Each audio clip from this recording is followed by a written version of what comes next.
Hi guys, આજે સેવ ટામેટાનું શાક બનાવવાનું છે. આ પાસ્તા મસાલો નાખીએ અંદર, ડુંગળી બટાકા ને બધું, ડુંગળી ને બધું શેકી કાઢ્યું છે. થોડીક વાર રહીને પછી સેવ નાખી દેવાની. આ સેવ નાખીએ હવે.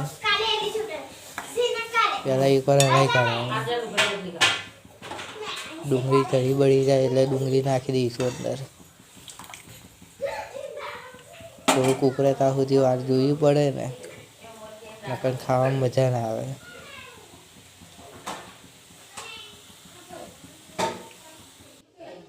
સેવ નાખીએ છે અંદર. ગેસ બંધ કરી દેવાનો પણ હા, કે નકર પછી સેવ પાછી ચોંટી જાય. ગેસ બંધ કર્યા વગર નાખ્યા ને તો એ થઈ જાય. અંદર ધાણા ને એવું બધું નાખી દઈશું એટલે કમ્પ્લીટ મસ્ત ચડી જશે.